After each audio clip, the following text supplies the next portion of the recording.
오늘 말씀 중에서 보시면은 이와 같이 너희가 이런 일이 나는 것을 보거든 라는 말씀이 31절에 기록되어 있죠. 예수님의 나라 또는 하나님의 나라가 가까이 임할 때 징조가 있다라는 말씀입니다. 그 징조를 보고 무시하면은 안 된다는 말씀이죠. 지난주에는 하루의 징조 중에 하나님께서 아침 또는 정오, 그 다음에 또 한밤중, 그 다음에 또 아침, 이런 식으로 하루가 다 돼가는 지나가는 징조들을 기록하고 있고, 그러한 하루의 어떤 현상들, 징조들을 볼 때 그거는 알면서도 시대의 징조는 알지 못하면 되겠느냐라는 마태복음 16장의 말씀을 드렸습니다. 그래서 시대의 징조도 반드시 있게 마련이죠. 큰 사고가 일어나기 전에는 사고가 일어날 것을 알리는 몇백 가지의 징조들이 있다는 것을 사람들은 말합니다. 그래서 그런 징조들 하나하나를 보면서 그것이 어느 시점인가를 알고 대비를 하는 것은 지혜로운 사람에게 꼭 있는 현상이죠. 미련하고 어리석은 사람들은 설마 그러겠어? 하고 그냥 무시하고 지나가다가 아주 큰 곤란을 당하게 되죠. 여러분들도 들어보셔서 믿는지는 모르겠습니다만은 아내의 말을 잘 들으면 자다가도 떡이 난다. 그런 옛날 사람들의 말이 있습니다. 믿으시면은 진짜 떡이 나올지는 모르겠는데 평소에 제 아내가 저한테 아침에 교회 가거든 물 마시라. 그리고 또 올 때 또 한 번 또 물 마시라. 물을 마시라는 말을 쭉 하고 앉아서 있기만 하지 말고 1시간 하고 걸어 다니다가 또 시작해라. 이 말을 자꾸 했는데 제가 그거를 하지 않고 거의 한 40년은 된 것 같습니다.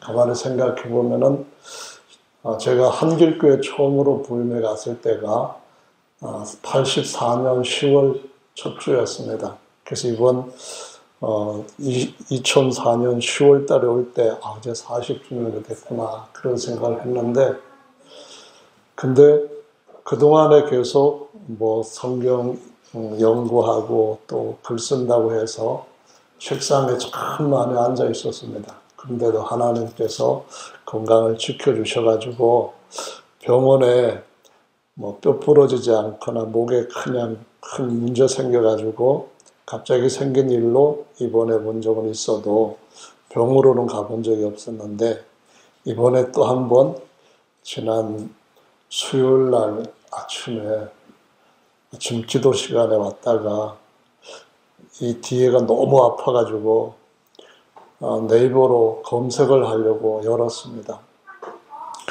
읽다가 보니까 조금 분량을 읽다가 도저히 견딜 수 없어서 아침 차를 가지고 왔기 때문에 겨우겨우 집에 운전을 가서 빨리 119 부르라고 그냥 해서 119에 실려서 다행히 양주병원에 응급실이 있어서 갔습니다. 여기서 거기까지 거리가 얼마 안 되는데 정말 차가 너무 천천히 가서 일부러 천천히 가는 것 같아서 부딪히면서 가는 것보다는 빨리 가는 게 더 낫다. 지금 어쩔 줄을 모르겠다. 말이 안 나온다. 말을 못하겠다 할 정도로 갔습니다. 모르고 뭔지도 모르고 갔는데 아프다니까 진통제를 줬어요. 진통제를 맞고 한 10분은 기다렸는데도 더 아픈 거예요. 그래서 이거 진통제 맞냐고 그러면서 결국 더 세게 해주고 검사를 했습니다. 했는데 피 검사하고 또 엑스레이 찍고 또 CT 찍고 했는데 몸에서 어떤 반응이 나오는가 보고 진단을 하고 결과를 내고 대처하려고 하는 거죠. 우리의 모든 삶도 그렇고 우리가 어떤 징조들을 볼 때 거기에 대해서 정확하게 이해하고 거기에 맞게 대처하는 것이 정말 필요하다고 생각이 됩니다. 네, CT 촬영한 결과를 얘기해 주는데 그 심장에 돌이 한 두세 개 있고 그 다음에 하나는 그 요관에 내려와 있어서 그게 지금 아프게 하는 거라고 크기가 5.6mm 정도 된다고 그러더라고요. 그래서 이렇게 끝나고 이제 응급실에서 진료하는 의사를 그 비뇨기과 의사를 만난다고 하는데 깨겠느냐 그러더라고요. 깨도 시간이 언제 걸릴지 모르고 다시 또 해야 될지 모르는데 처음 하는 건 50만 원. 50만 원. 그래서 안 되면 두 번째 깎아가지고 25만 원. 또 돈 내요? 그러면서 해도 며칠간은 나올 때까지 계속 기다려야 된다 하는데 그래도 아프냐 그랬더니 아프대요. 그래서 그때 생각했던 것이 구약 성경의 말씀을 보면은 아주 경건한 왕 아사라는 분이 사람이 있었는데 다른 것 잘했습니다. 그런데 산당은 제하지 아니하였더라. 그런 말씀이 있고 아사가 39년 통치하던 그 해에 발에 심한 중병이 들었으나 야훼께 구하지 않고 의원들에게 구하였더라. 이런 말씀이 있거든요. 저 평소에도 그 말씀이 제가 병원에 가는 것보다는 하나님 앞에 어쨌든 기도해야 된다. 그런 생각을 갖게 한 말씀이었는데요. 왜냐하면은 성경에 하나님을 구했던 사람들은 훨씬 더 행복한 삶을 살았으니까 나중에도 그렇고 해서 그래서 속으로 그랬습니다. 당신보다도 나는 더 위대한 의사 선생님을 모시겠거든요. 그래서 그냥 가겠습니다 했더니 의사가 되게 말투가 바뀌어버리더라고요. 뭐 그러면 어쩌면 하고 나왔는데 점심 먹고 교회 와 있는 얼마 동안 괜찮았는데요. 잠시 지나니까 그때부터는 진통이 오는데 정말로 진짜 말이 안 나요. 굴렀다가 보였다가 막 숨은 들어가지는 않고 그런데 진짜 힘들더라고요. 그래서 의사 말을 듣고 왔어야 되느냐? 아니야, 잘 온 거야 하고서는 주여 감사합니다. 주여 감사합니다. 이 40년 동안 아니 70년이 다 돼가도록 아프지 않게 지켜주여 감사합니다 하고 아플 때도 감사해야지 하나님을 좋아하신다는 말씀을 평소에 설교해왔으니까 이때가 하나님 앞에 감사해야 될 최고의 적기다 해가지고 주여 아파서 감사합니다. 이렇게 너무 아파서 감사합니다 하는데도 아무리 기다려도 안 아파지는 게 아닌 거예요. 점점 더 아픈 거예요. 사실은 그러다가 또 잠잠해 있었어요. 그냥 아프기만 하는데 평소에가 좀 참는 성질이니까 이 정도면 오늘 수요일 예배는 드릴 수 있겠다 하고는 이것저것 해놓고서는 한 7시 반쯤 됐는데 그때서부터는 진짜 더 아픈 거예요. 그래갖고 정신이 없어서 안에서 나오지도 못하고 음파 진동기에서 막 흔들면서 그리고 또 물을 계속 안에다 집어넣고 그랬는데 다들 기도해 주셔가지고 그날 밤에 한 4시쯤 됐는데 화장실 가려고 일어났더니 멀쩡하더라고요. 그래서 속으로 생각했죠. 나는 하나님 믿는 거를 잘하는 일이야 하고서는 역시 내가 선택을 잘했어 하고서는 뭐 다들 아프다래도 뭐 그렇게 별거 아니네 옹살이었구만 이런 생각도 좀 들면서 있었죠. 그래서 그날 아침에 잠을 뭐 1시간 정도밖에도 못 자는 것 같으니까 원래 목요일 날 어떤 목사님 네 분하고 성경 토론할 시간을 갖고 있었어요. 그래서 취소하기는 그렇고 하나님은 낚여줄 거라고 믿어야지 지금 취소하면 그 믿음도 믿음이 아니잖아 이렇게 생각하고 가는 데까지 갔어요. 근데 진짜로 아침에 돼서 나와가지고 점심시간에 만나서 저녁 6시 반까지 토론을 열심히 잘하고 그분도 반응을 잘 보이고 돌아와서 그날 이제 잠을 잤죠. 금요일날 아침에 됐는데 여기가 어제처럼 이상한 거예요. 그래서 어제 나정세 형제님 예배 끝나고 와서 여기서 지금 음파기 할 때 옆에서 여기를 계속 두드렸어요. 그 형제님이 너무 세게 두드렸나 여기 아파. 이것도 못지않게 참 아프네 그러는데 조금 있다가 보니까 이 아픈 것이 이 전체를 막 아프기 시작하는데 더 아픈 거예요. 어제보다 더 아픈 거예요. 그래가지고 다시 또 어제 했던 방법대로 막 해서 금요일날 하루 종일 토요일날 금요일 밤 새워서 토요일날 3시, 4시까지 씨름을 했는데요. 그 사이에 어떤 일이 있었냐면은 결석이 2개나 더 신장에 있었다는 것이 여기가 내려가고 배부터 아프기 시작한다는데 여기 또 아프더라고요. 또 뭐야? 이게 여기 아프고 여기 아프고 막 그냥 진짜로 막 이 깝절로 막 너무 환장하겠는 거예요. 그러는데 뭐 그냥 기를 쓰고 했는데 여기 아픈 것이 일로 이제 둘 다 내려갔어요. 내려갔는데 여기서부터는 밤새도록 아프면서 더 이상 내려가지를 않는 거예요. 그래서 다시 하나님 앞에 기도하는 중에 이런 생각을 했지요. 첫 번째 맞을 때 교만한 마음을 갖고 있으니까 이거 어디 한 번 더 경험을 해봐라. 그러신 것 같아요. 그래서 진짜로 너무 아팠어요. 아휴. 근데 어제 그래도 그 4시경, 아니 4시가 아니라 한 6시인가 7시경부터는 또 다섯 내려가 버렸어요. 오늘 아침에 또 와서 기도를 하는데 등뒤가 또 아픈 거예요. 알고 보니까 이거는 이 담석 때문에 아니라 돌 때문에 아니라 담 때문에 그런 것 같아요. 무릎을 쳤더니만 제가 여기에서 느꼈던 것들이 몇 가지가 있는데요. 하나는 뭐냐 하면은 아무리 간절하게 구하고 간절하게 정말 원하고 해도 그것이 진화 안 된다는 거예요. 제가 그 시간에도 내가 진짜로 사람이 간절하게 원하면은 뭔가 조금 바뀔까?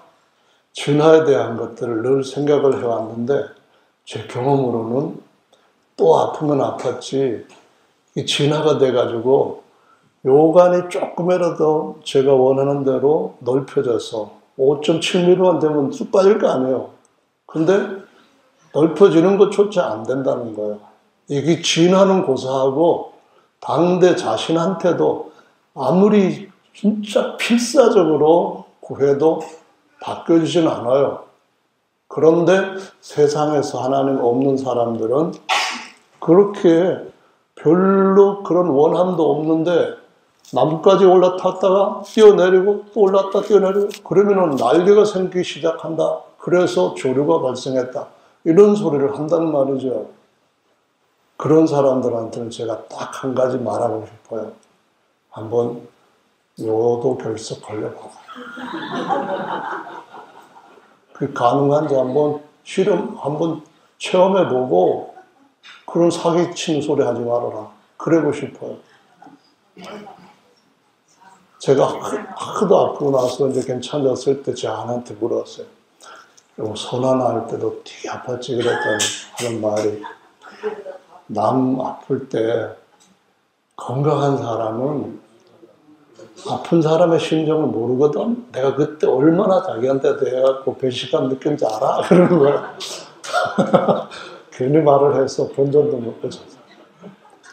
그리고 내가 병원에서 수술했을 때 아파서 옛날 그 몸에 졸집 같은 그런 상황에서도 아침밥 해줄 때 내가 건강해서 그렇게 그냥 쉽게 해준 줄 알았지. 제가 아파 보니까 아픈 사람이 얼마나 힘든지 알지 그러더라고요. 아플 때 그래도 괜찮은 가정에서 유익점 하나는, 유익한 거 하나는 제가 아파 보니까, 제 아내가 아플 때는 제가 안 그랬지만 제가 아파 보니까 평소보다 제 아내한테 관심을 더 많이 받게 되는 거였더라고요. 그 유익한 거예요. 평소에는 제 아들한테도 뭐 밥을 해도 찬밥은 그냥 우리 물 말아서 물 부어서 먹어도 되지? 이거는 뭐 된다이지 물어보고 선택을 할 여지가 있는 게 아니에요. 그냥 되는 거야 하고 그냥 하루 주는데, 아들한테는 반찬도 고기를 며칠 동안 안 해줬는데 뭐 하면서 고기도 줄 때는 저는 그냥 한두 점 주고서 이거 선아 점심이야 그러면서 요거밖에 없어 이렇게 하는데, 아플 때는 안 그러더라고요. 그러니까 그건 유익인데, 진짜로 중요한 것은 예수님께서 얼마나 아프셨을까. 모든 사람의 고통을 다 겪으면서 그분께서 저주까지도 그분의 혼을 얼마나 심하게 짓눌렀을까. 얼마나 힘드셨으면 이 잔을 내게서 옮기시옵소서 하고 땀방울이 핏방울같이 되는 간구를 3번씩이나 들으셨을까 하는 거였어요. 진짜로 좀 많이 아파도 여기 이마에서 땀방울이 핏방울처럼 되는 그런 경험은 못 해봤거든요. 근데 예수님은 모든 사람들의 죄를 다 감당하셨어요. 제가 아산병원에 있는 그 사이트에서 검색을 해봤는데, 여자들도 요도 결석이 있대요. 경험한 분들 많지는 않은 것 같은데, 아기 낳을 때보다 더 아프다는 그런 말을 하더라고요. 근데 하나님 앞에 감사한 것을 발견했는데, 남자들은 애 낳을 때 밖에서 같이 아파하는 사람도 좀 있긴 있대요. 애기 배면은 그래서 헛구역질도 남편이 하는 사람들이 있대요. 근데 저는 그런 거 전혀 못 봤어요. 못 경험해 왔는데, 어쨌든 애기 낳을 때 그 고통은 실제로 경험하는 남편 없어요. 한 몸이라 하지만 그럴 때는 한 몸인 것 같질 않아요. 그런데 여성들의 요도가는 3 내지 4cm래요. 이 정도밖에 안 돼요. 1마디, 2마디 정도밖에. 근데 남자들은 요도관이 얼마인지 아세요? 20cm라는 거. 이만큼 정도 되는 거예요.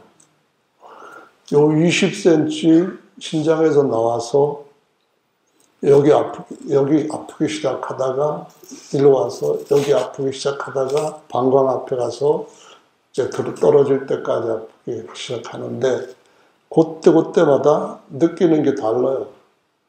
여기 막 아프면 아직도 여기까지 내려갈 그 거리가 남았다는 거예요.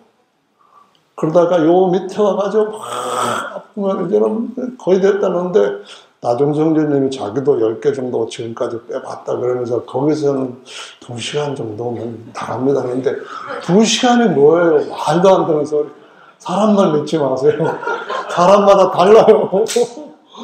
근데 병원에서 의사는 저보고 이거 그렇게 금방 나가는 거 아닙니다. 그러면서 약을 줬는데 3주치 진통제, 3주치 확장약, 3주면은 거의 한 달 동안 고생해보라 이거예요.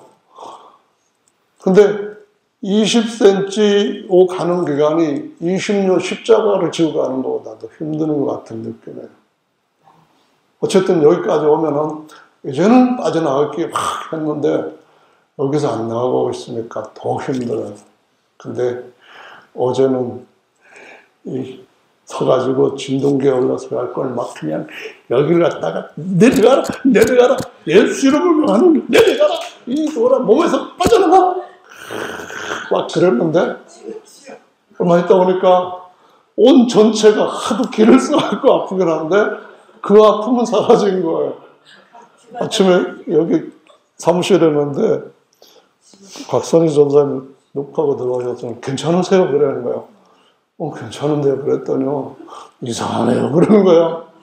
아니, 몇 주 동안 아파요. 정상이라고. 왜 안 아프냐고 그러는 것 같아갖고, 참 이상한 사람 다 보겠네. 아니, 주일날인데 설교도 못하게 아파야 된다고 생각하는 것 같아가지고, 좀 그런 경험을 한번 해보면은 진짜로 시간이 많이 흐르면은 더 진화된다. 진화됐으면 진화되는 조각조각들이 더 엄청나게 화석으로 많을 거 아니에요. 현존하는 것보다도 이 종 있는 거, 지금 있는 이 종하고 그 사이에 진화됐던 여러 종들이 현재 존재하는 종류보다도 훨씬 많이 있어야 진화라고 하는 것이 실제로 이 화석을 통해서 증명하는 사람들한테 맞는 말이구나 하고 인정이 될 거 아니에요. 그런 건 하나도 없단 말이죠. 그러면은 뭐냐?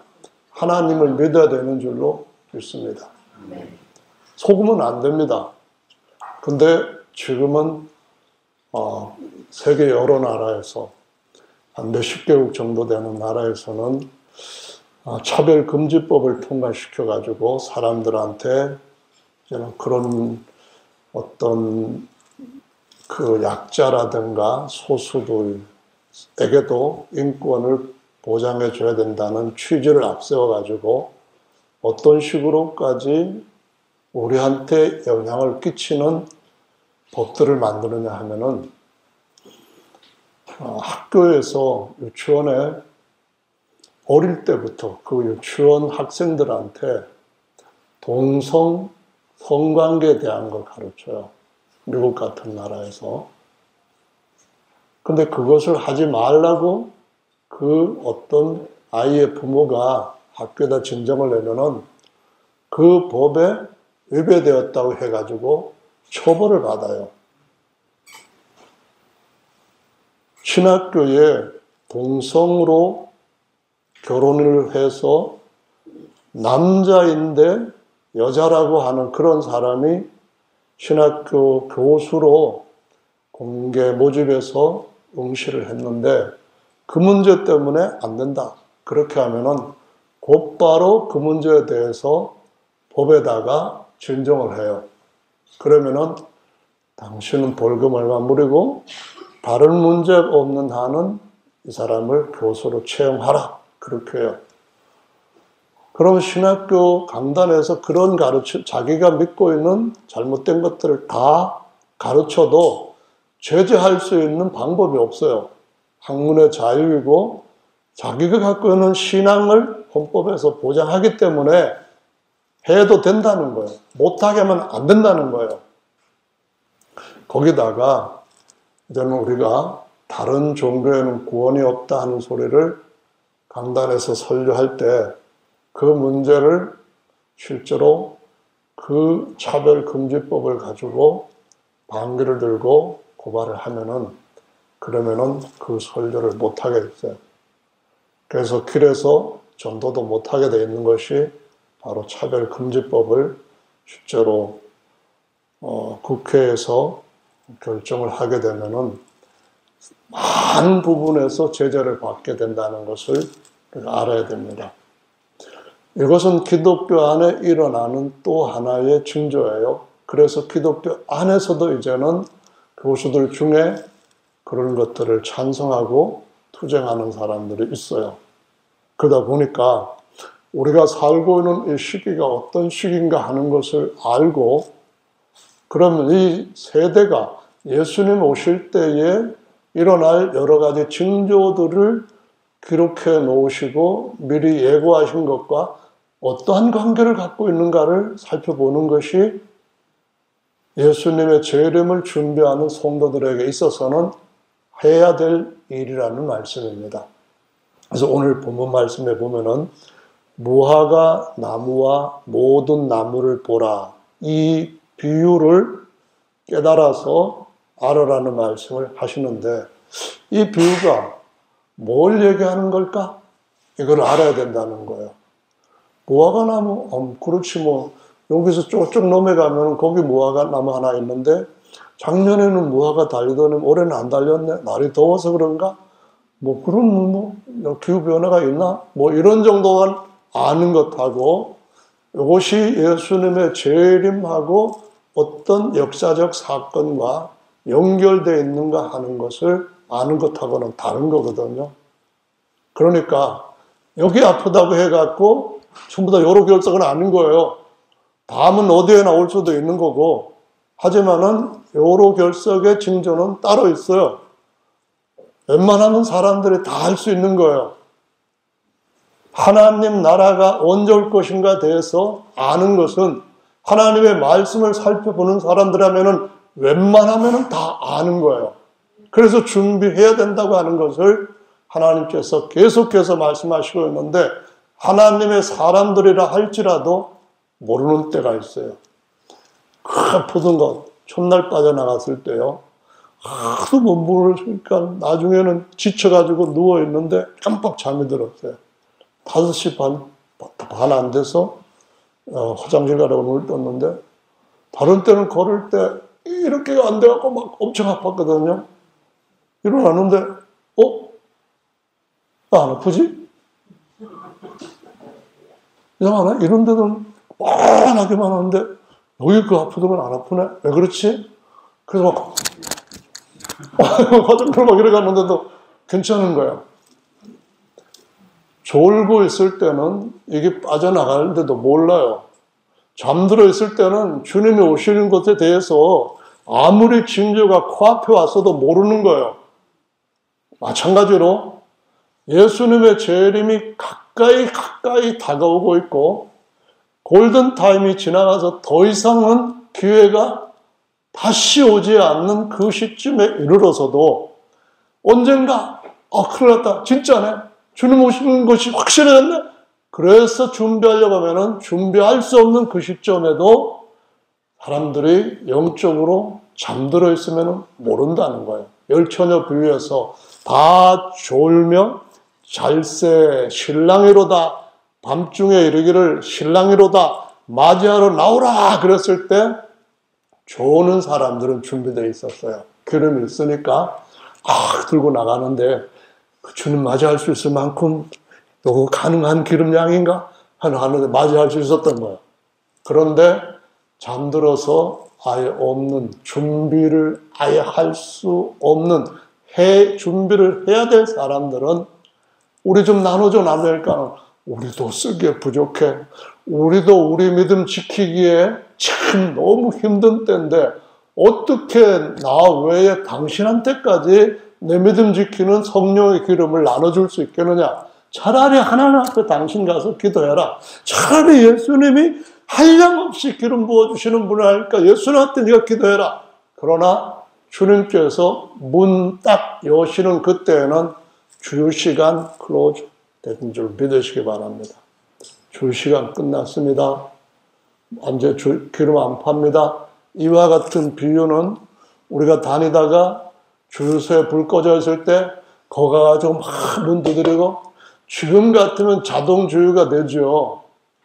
하지만은 옛날에는 자동 주유가 없었어요.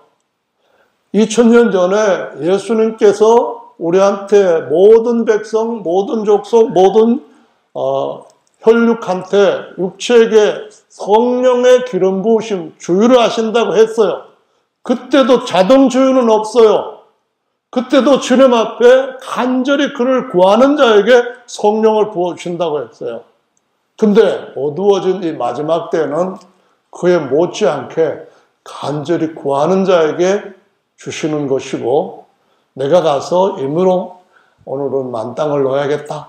오늘은 그냥 조금 넣고 조금 더 가면은, 며칠 더 가면은 거기에 들릴 때가 있으니까 거기에서는 거의 80원이나 더 싸. 그때 넣어야지. 그래서 마음대로 넣고 싶은 대로 넣을 수 있는 일은 없다는 것을 보여주시고 있습니다. 주님 오실 때가 가까울 때가 됐는가 물어보시고, 답이 나오시면은 지금은 깨어서 주님 맞이할 준비하는 일에 순위를 넣어야 될 줄로 믿습니다. 주님 곧 오신다고 하셨는데, 이 무화과 나무 비유는 2차 대전 끝나고 난 뒤에 많은 나라들이 독립을 해요. 우리나라도 1945년도에 독립을 했어요. 1948년도에 이스라엘 나라가 독립을 했어요.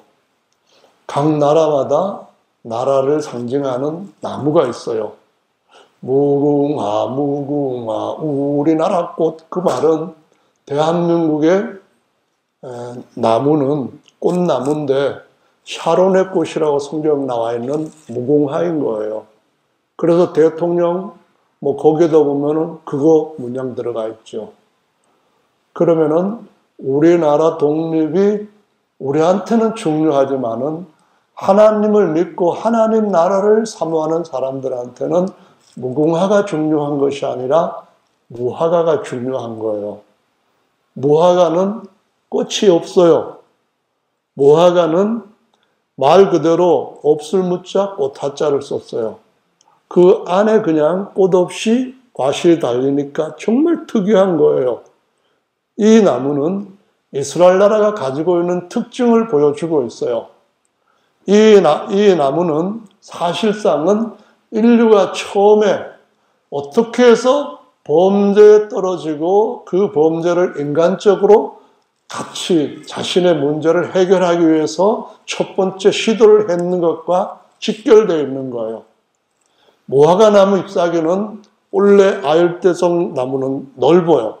그러니까 가까이 있고 넓고 하니까 그걸 따가지고 하와와 아담이 이제는 영광이 떠난 부끄러운 몸을 가리기 위하여서 가운을 만들어 입었어요. 그래서 우리말에는 그걸 갖다 옷을 만들어 봤는데 치마처럼 이렇게 갖다가 원피스로 만들어가지고 몸을 가리는 것으로 나와요. 한자는 창세기 10장, 11장 이후에 각 민족들이 만든 언어들 중에 하나예요. 한자를 만든 것은 우리의 조상인 동이족이에요. 그래서 한자 하나에는 우리가 똑같은 한음을 갖다 써요. 그러나 중국 한족들은 한 한자에다가 음을 2개나 붙여가지고 쓰는 그런 글자도 많이 있어요. 한자를 만든 동이족, 그걸 왜 제가 지금 말씀을 드리느냐 하면은 그 한자는 당시에 있었던 이전 앞에 있던 역사적 사건들을 그 글자에다가 집어넣어 가지고 표의라고 하는 뜻의자예요. 뜻을 나타내는 글자로 만드는 거예요.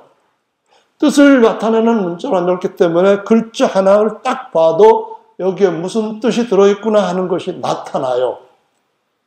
그래서 원래 벗었다라고 하는 나무를 나타내기 위해 쓴 한자가 특히 3가지 것이 있어요.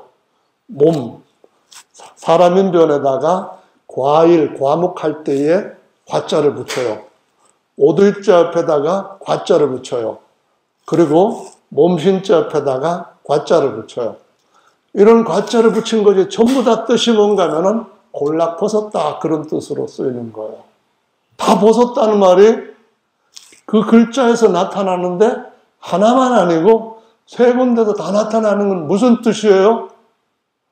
창세기 10장에 있었던 사건, 그 이전에 있었던 홍수 사건, 그 이전에 있었던 아담의 범죄 사건, 범죄 후에 자기 몸을 가리려고 했던 그 사건, 하나님께서 그런 아담과 하와에게 그 옷을 벗겨버리고 짐승을 잡아서 입혀 놓으신 그런 가죽옷을 입혔던 사건, 모든 것들이 다 그 안에서 뜻, 의미, 사건을 나타내 주고 있는 거예요. 그래서 오늘날 우리가 하나님의 말씀을 제대로 알아야 되고 제대로 알고 하나님의 시간표상에서 나타나는 어떤 징조에 대해서 적절하게 하나님께서 가르쳐 주시고 계획하신 대로 이해하고 거기에 맞는 삶을 살아야 되는 거예요. 이걸 놓치면은 저와 여러분들 실수 크게 할 수 있습니다. 제가 그래서 이번에 한 개 뺄 때 고생한 거하고 더블로, 트리플로 와서 공격할 때 경험하고 난데 그때 이후에 제가 마음에 느낀 게 있어요. 이 다음번에는 절대로 이런 일이 일어나지 않도록 예비하리라. 어떻게 예비하는데요? 제 아내 말 들으면 되는 거예요. 첫째로는 물을 평소에 맑은 물을 자주 먹자. 저는 앉아있다가 보면은 커피 한 잔, 두 잔 정도밖에 안 마시고 물 안 마시고 보낼 그런 날도 꽤 많아요. 40년 동안을 책상에 앉아 있는 시간이 한번 보세요. 아침에 나오면은 새벽 기도 끝나고 난 뒤에 아침 먹으러 갈 때까지 기도 끝나면 앉아 있다가 오전에 오면은 오전 내내 앉아 있다가 저녁 식사 먹고 저녁 먹으러 갈 때까지 앉아 있다가 저녁 먹고 또 교회로 오면은 10시, 아니 9시까지 앉아 있다가 기도하고 집에 갔다 오면 또 앉아 있고 했는데, 그런데 앉아 있기를 그렇게 많이 한 사람인데 죽음에서야 그게 나타났다는 것이 얼마나 감사해요. 그래서 앞으로 70년을 더 산다면은 계속해서 제 아내 말 따라 물 잘 먹으려고 그래요. 그리고 앉아있는 시간 말고 그냥 돌아다니기라도 하고 앉았다 일어섰다 하기도 하고 뭐 이런 식으로 해서 움직이는 것도 좀 잘 하려고 그래요. 어쨌든 간에 제 아내를 하나님이 주셔서 감사를 하지만은 그것보다 중요한 것은 하나님께서 은혜를 베풀어 주셔서 지금까지 건강 지켜주신 것에 대해서 정말 감사하고요. 이번에 아픈 것도 제가 만약에 지금 아프지 않았다면은 아마 5.6mm가 아니라 6.5mm쯤 돼가지고 터져 나왔을지도 몰라요. 이제 무거우니까 심장에서 안 나올 수는 없고, 나오면은 그때는 진짜로 뭐 하늘이 깜깜하고 하얗고 뭐 아무것도 안 보일지도 몰라요. 그나마 일찍 경험을 한 것이 정말 하나님 앞에서는 감사한 일이라고 생각이 돼요. 나종재 형제님이 선배인데 그러더라고요. 목사님이고 진짜가 나오길 잘했습니다. 그래서 두 번째, 세 번째 괜찮아지고 나는데 전화를 했더니 목사님 그거 저도 오래가 굉장히 시간이 걸리는데 며칠 걸리는데 그렇게 빨리 나오다니 참 오히려 잘 됐네요 그랬는데, 하여간 주님께서 우리 몸에 대해서도 분명히 말씀하신 것, 먹을 거리 하나는 정한 것 먹고 땀이 흐르도록 노동 아니면 운동을 하라. 그래야만 이 육체에 가시와 엉겅퀴 나지 않고 육체 건강할 것이고, 건강할 때 하나님 잘 섬기는 것이 아파서 아무것도 못하고 신음소리 낼 때 섬기는 것보다도 훨씬 더 우리 삶의 어떤 인간적인 질이나 하나님을 위한 하나님의 봉사의 질도 달라질 수 있는 줄로 믿습니다.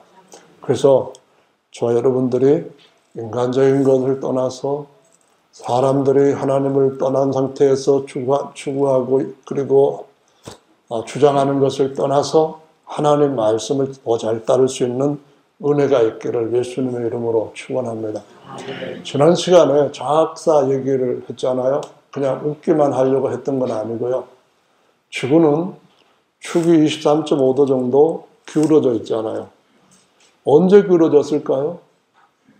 살 때부터 그런가요?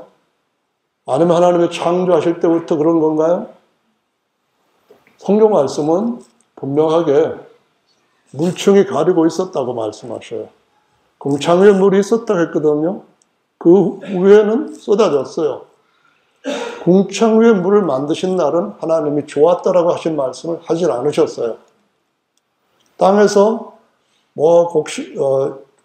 과일들이 자라나고 채소들이 자라나고 그럴 때는 3일째는 좋았다를 2번이나 하셨어요. 그 왜 그 둘째 날에는 물을 궁창 위에 만드셨을 때는 좋았다지 않았을까요?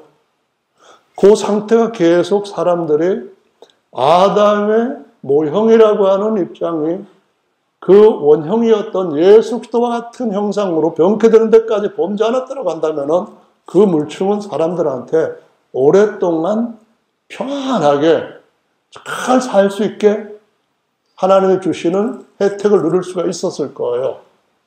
그래서 물층이 쏟아지기 전에는 아담 하와가 범죄했다 할지라도 그 물층으로 인해 가지고 사람들의 수명이 가장 오래 산 사람으로 성경에 기록된 사람으로서는 무두셀라가 969세까지 살았다는 거예요. 969세 무두셀라도 죽으면 보낸다 이 뜻으로 이름을 지은 거예요. 그것은 노아가 하나님께서 에녹이죠. 하나님께서 그 산 가운데 오늘 나타나셔가지고 내가 더 이상 이런 세상의 징조를 볼 때 그냥 둘 수가 없다 해가지고 심판하겠다고 하신 거예요. 그래가지고 그때 아들을 낳으면서 하나님 심판을 전하기 위해 갖고 요 사람이 죽는 징조를 봐라. 그러면은 홍수가 쏟아져 가지고 세상을 완전 다 덮어버릴 거다. 물이 산 위에까지 서게 되면은 어떻게 될 거냐? 못 산다는 거예요. 아무도 못 산다는 거예요. 그래서 무드셀라는 그 시대에 징조야 사람이었던 거예요. 근데 물총이 쏟아지고 나서부터는 사람들 수명이 급격하게 줄어들기 시작을 했고 홍수로 인하여서 많은 것들이 이제는 달라지게 되는데 시편 104편 말씀에서는 이런 지형이 어떻게 생겼는가 하는 것을 보여주고 있습니다. 기울게 된 것은 어떤 의미를 가져주는가 하면은 홍수 이전에는 이것이 봄, 여름, 가을, 겨울에 어떤 징조를 보여주지 않는 상황이었다는 거예요. 다시 말씀을 드리면은 이게 기울어져 있다 할지라도 기울어져 있지 않은 건데요. 물 전체가 지구를 싸고 있었기 때문에 아열대성 기후가 지구 전체에게 거의 골고루 퍼져 있었다는 거예요. 마치 따뜻한 난로를 피우고 거기에다가 보온이 잘 되는 유리하우스를 만들어 가지고 그 안에 식물을 재배할 때 전체가 대류가 일어나가 따뜻해지는 것 같아요. 대류라고 하는 것은 공기가 자연스럽게 흘러가지고 따뜻하다는 거예요. 이쪽이 좀 차갑다 그러면은 차가운 것은 아래로 무게가 떨어져 밑으로 이니까 따뜻한 거는 가벼워지니까 요렇게 거기가 따뜻해진다는 거예요. 홍수 이후에 물을 하나님께서 다시 땅을 드러나게 하시려고 할 때 시편 104편의 말씀이 기록되어 있는데 그때 일어난 것이 대륙 이동설이라고 하는 것으로 증명되는 거예요. 무슨 얘기냐면은 이것이 쭉 끌어올리게 되니까 바닥은 쭉 밑으로 내려가게 되니까 물은 깊어지고 요 산들은 올라갔는데 전에 시골에서 떡을 할 때 보면은 시루를 갖고 떡을 해요. 큰 가마솥 위에 시루를 올려요. 그리고 거기에다 주변에다가는 공기가 새지 않도록 하셔서 뜨거운 수증기가 올라가게 하기 위해 갖고 어떻게 하냐면은 밀가루 반죽을 해서 쫙 붙여요. 단단하게 붙여버려요.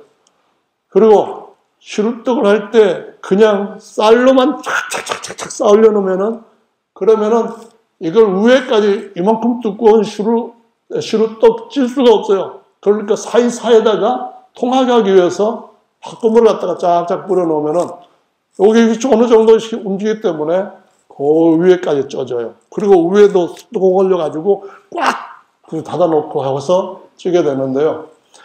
홍수가 나니까 막 사방에서 흙이 쏠려오죠. 그러니까 차곡차곡 깔아앉는 순서대로 시루떡 모양 가지고 생기는 거예요.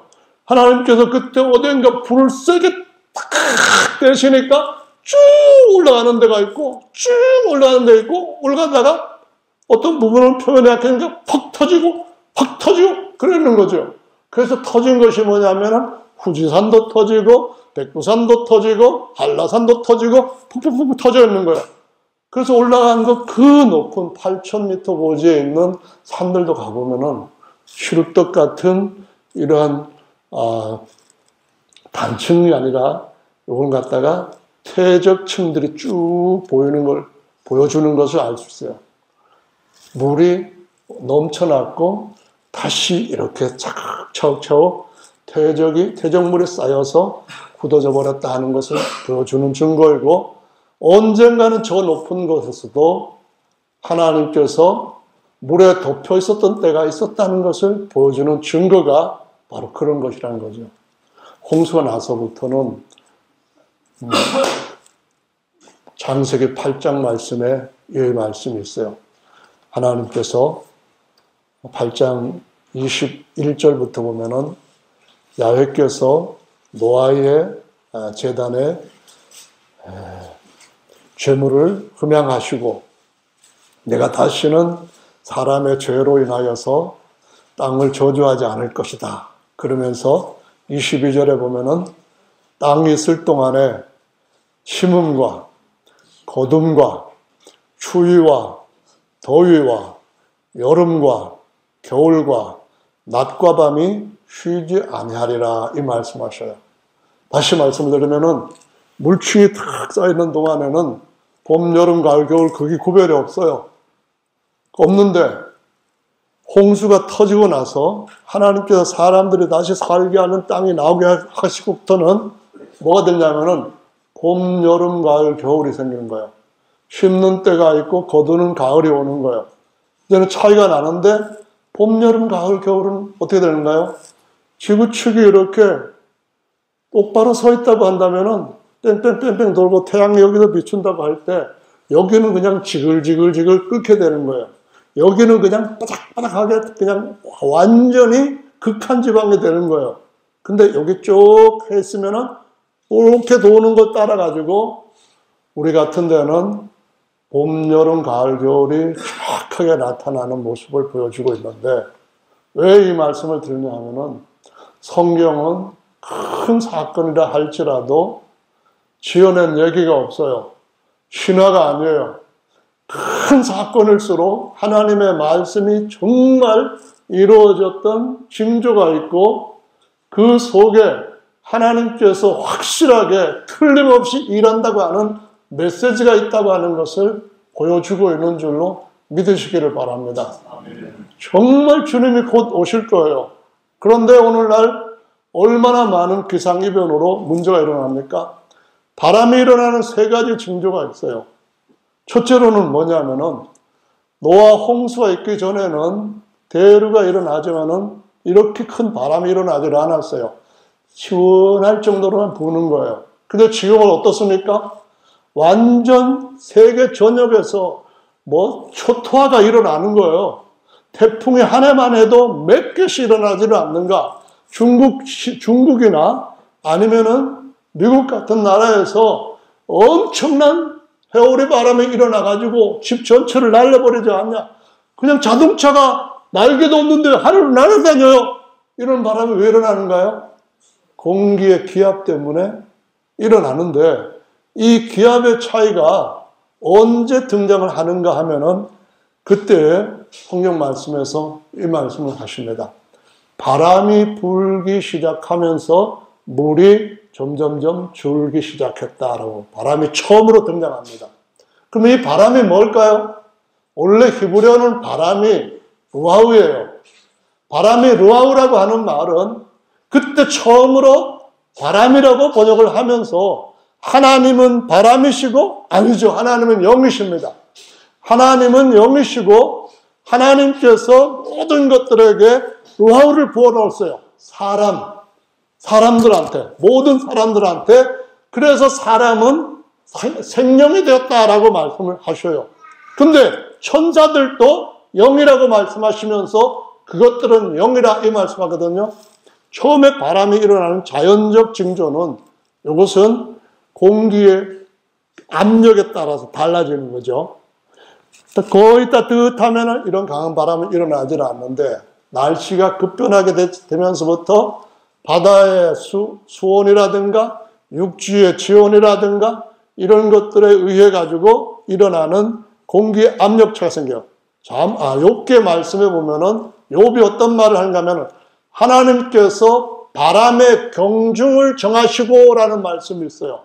바람이 무겁기도 하고 바람이 가볍기도 하다 이 말씀을 하시는데 공기가 얼마만큼 무거우냐 하는 것을 알아낸 데는 갈릴레의 제자가 기압계를 만들면서부터 만들어 놓은 거예요. 그때 발견을 한 거예요. 그런데 이미 욥 시대에 아브라함 때보다 먼저일 거라 여겨지는 욥 시대에 하나님의 감동을 받은 욥 할아버지는 바람의 공기의 무게가 다르다는 것을 얘기를 하고 있는 거예요.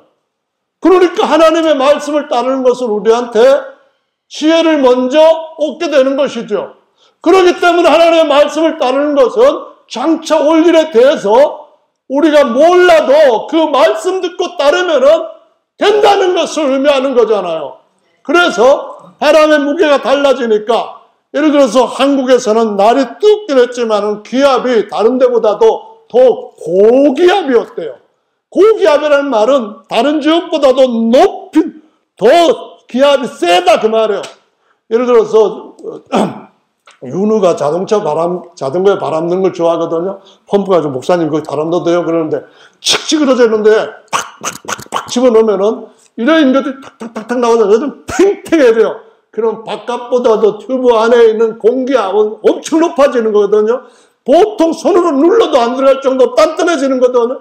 고압이 딱 자리를 잡고 있으니까 태풍이 일로 왔다가 저기 펑 터져 있는 한라산을 보고 이거 넘어가기 힘들겠는데 그걸 끝나는데 상공을 보니까 이만큼 아주 단단한 바람 쫙 차 있으니까 안 밀리네. 그래서 어떻게 한다고요? 얼른 이쪽으로 돌아가 버리는 거죠. 얼른 일본으로 돌아가고 거기서 그냥 쏟아내고 돌려내고 막 그러는 거잖아요. 하나님께서 바람의 무게까지 정하실 정도로 그 일을 하신다는 건데 우리에게 주님께서 주시는 마지막 말씀에서 보면은 이 영을 하나님이 바람으로 삼으시고 이 말씀을 하는데 시편의 104편에 그 말씀이 나올 뿐만 아니라 마태복음이 아니라 히브리서 1장 말씀에서도 하나님은 천사들을 바람으로 삼으시고 그의 천사들을 사자들을 사역자로 우리를 잘 보호하도록 하는 바람으로 우리를 막아주시고 라는 말씀을 하시면서 계시록에 가보면은 영들로 내 지구, 내 사면의 기둥을 딱 잡고 지키라고 하는 바람으로 세우신다는 말씀을 또 하고 계셔요. 이건 뭘 얘기하는 걸까요? 우리가 살고 있는 이 자연계뿐만 아니라 하나님이 주셨으니까 자연계도 아니죠. 하나님이 정하신 물질계뿐만 아니라 영계에서 일어나고 있는 일까지 모든 것이 하늘의 만유에서는 하나님의 나라의 일까지 하나님께서 주관하고 계시기 때문에 하나님께서 우리를 지키시는 그 일에 저와 여러분들의 징조를 보고서 따라가라 이 말씀을 하시는 줄로 믿으시기를 바랍니다. 이제 말씀을 한번 시편 말씀 104편 보시고 같이 마무리를 하도록 하겠습니다. 104편입니다. 어디에 보시는가 하면 4절 말씀입니다. 4절부터 9절 말씀까지 같이 읽어봅니다.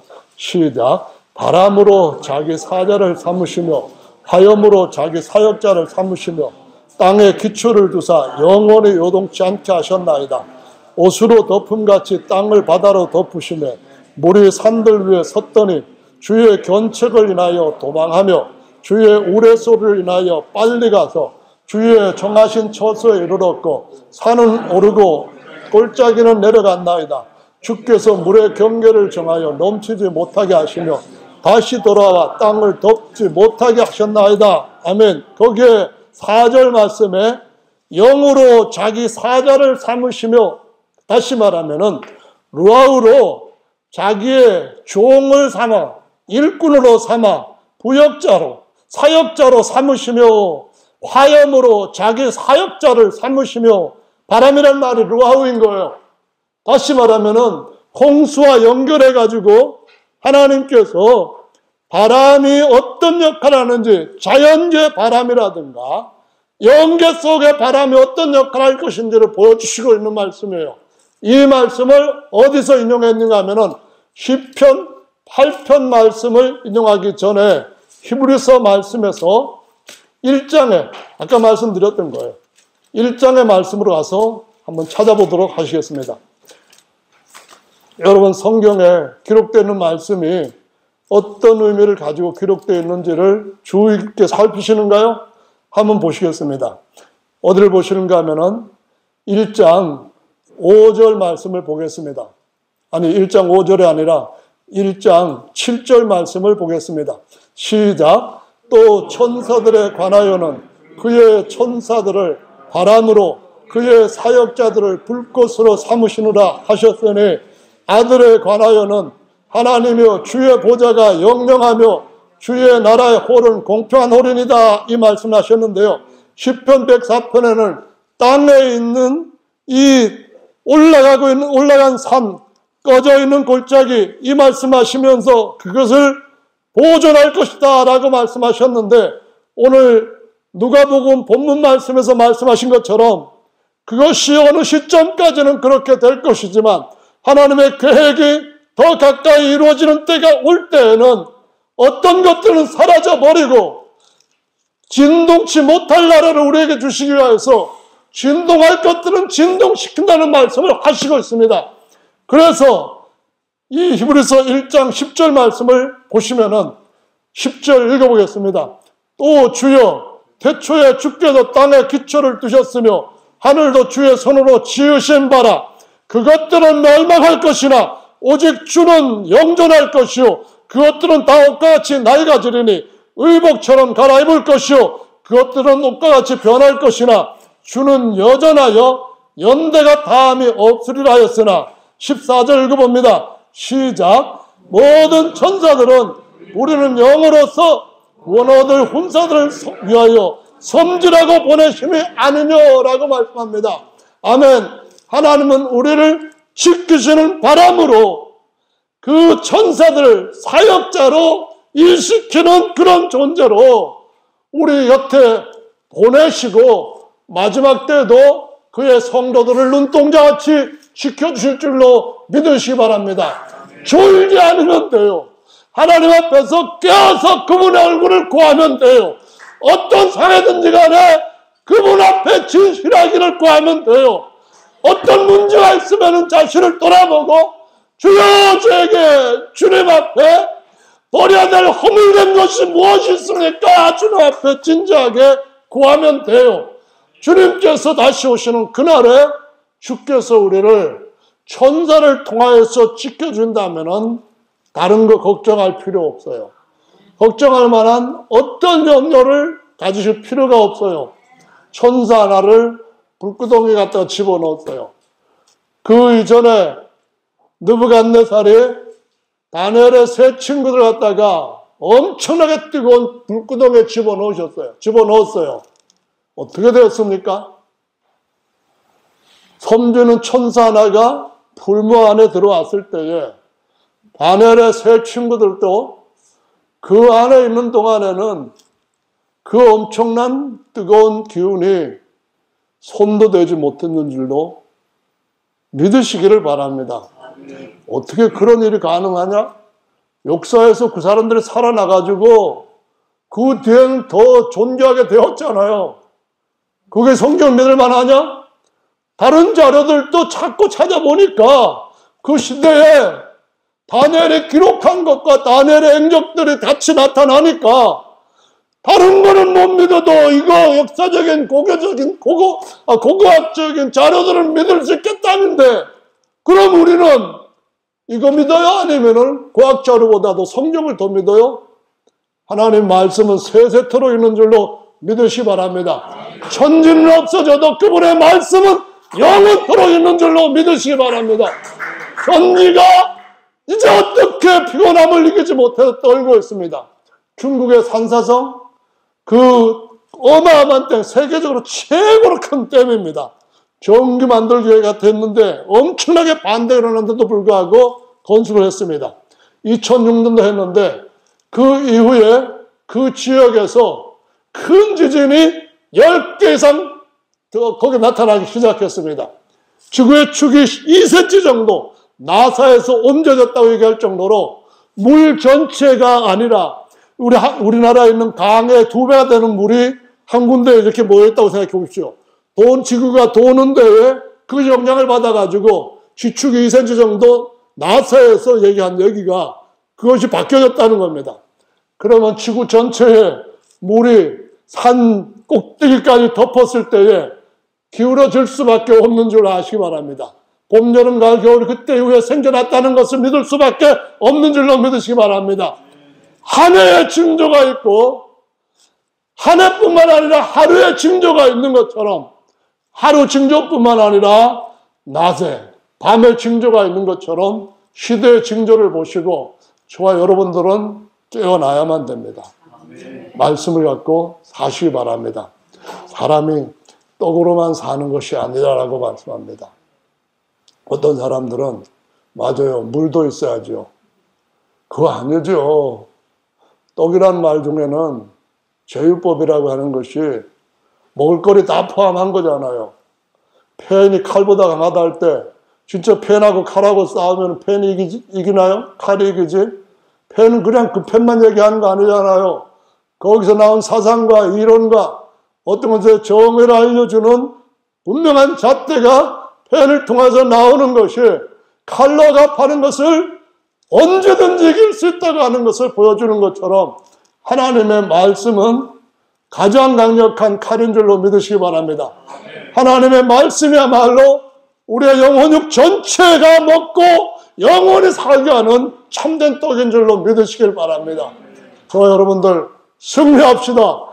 예수님 안에서 성령 안에서 승리합시다. 할렐루야. 다 같이 주님 앞에 함께 기도하는 시간 갖겠습니다.